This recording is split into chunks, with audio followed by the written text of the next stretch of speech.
What's going on, guys? Nathan here, bringing you some actual Team Fortress 2 gameplay, being my last 3 videos or so were real life stuff, and this is actually Man mode, Control plus Alt plus Destruction, the first Coal Town mission, and this is probably the second most difficult mission I think I've played in Man mode, the first being Disc Deletion on Decoy, and I actually made a video on that. So anyway, this is our last round, and I can, just for a little bit of information on the mission, definitely the most difficult round is the 4th round, where there are 4 Major League Scouts and 2 Giant Heavies.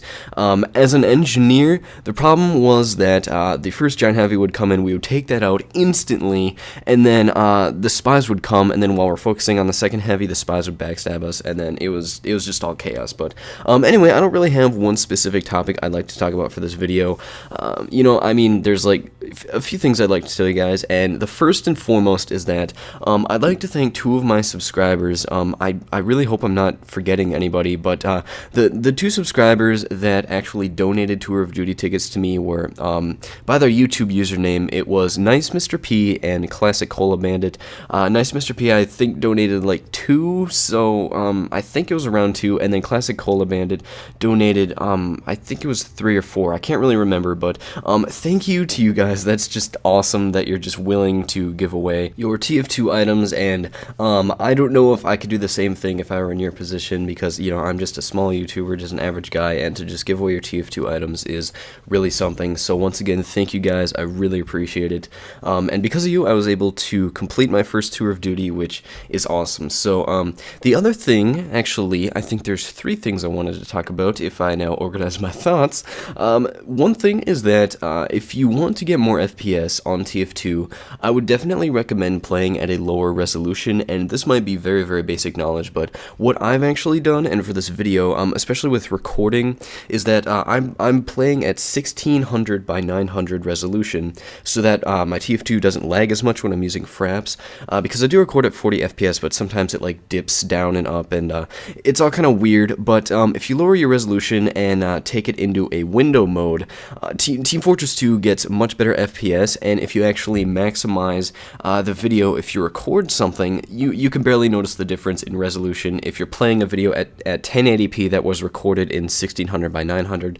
So that's just a little thing I wanted to throw out there if you wanted to get more FPS, and an easy way. But anyway, I don't know if it would work for full screen mode, but if you just make it a window, it's pretty much the same thing.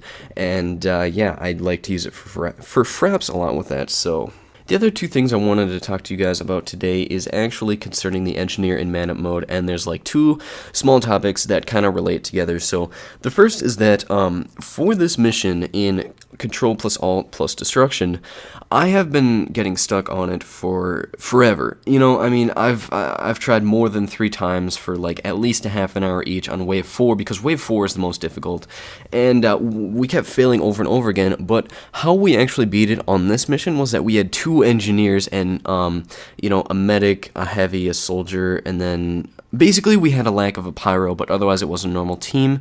So what I want to tell you guys basically is that 2 engineers on your team is really, really good. I don't know about any other map, but for Coal Town you don't really need a pyro that much. Yes, it's useful for resetting the bomb, I do realize that, but the other engineer outputs so much damage, and he's just really, really valuable to your team. So don't be concerned if you have 2 engineers on your team instead of a pyro, because pyros, like, they are useful for resetting the bomb, but how many times does a pyro really do that in a game versus the constant damage output of an engineer? So that's just sort of something I wanted to mention to you guys. And then the other one is that in terms of engineer tips on this map, what you want to do is take the left side. You'll see me sit up there consistently in the beginning of a round, but you take the left side, and there's like a fence there with wooden, like, a border, like a wooden border type of dealio, and you basically put your dispenser to the left and then your sentry right around the corner so that you can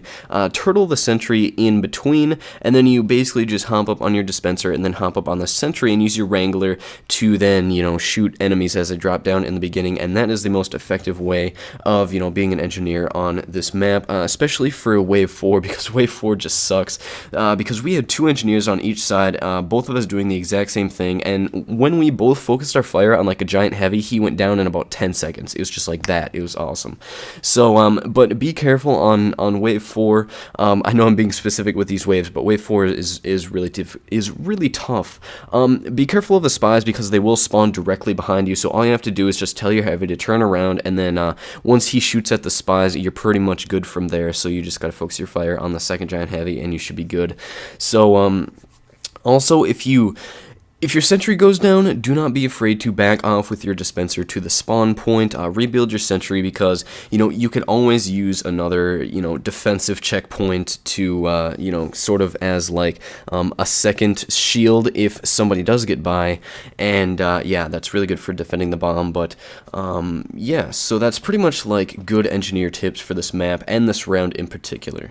So this commentary is going to go a little bit over the video, but that's okay, and you saw at the end there that I found the strange bot killer knife, which I was a little bit disappointed because the knife is the least valuable out of all of them that you could find, and but I do believe I'll just trade it because I do want to get a bot killer wrench because for me personally, all of my items, like I have all of the reskins of all of the weapons, and the wrench doesn't really have a reskin except for a festive wrench, which I don't really want, so instead I think I'll just trade for a bot killer wrench, so then I'll have a reskin of that because, I have like the black rose, festive scattergun, festive minigun, and I don't really want like, bot killer ones because they're already reskinned. So anyway, if you enjoyed the video, please leave a rating. I always appreciate that, and if you're new around here, feel free to subscribe because I bring lots of Team Fortress 2, or at least I'd like to tell myself that.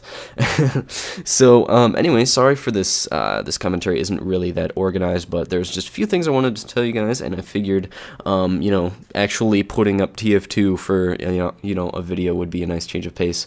So anyway, yeah, that's pretty much it, and I am kind of rambling now, and I will stop commentating. So see you later. Hopefully I'll see you in the next video. Peace out.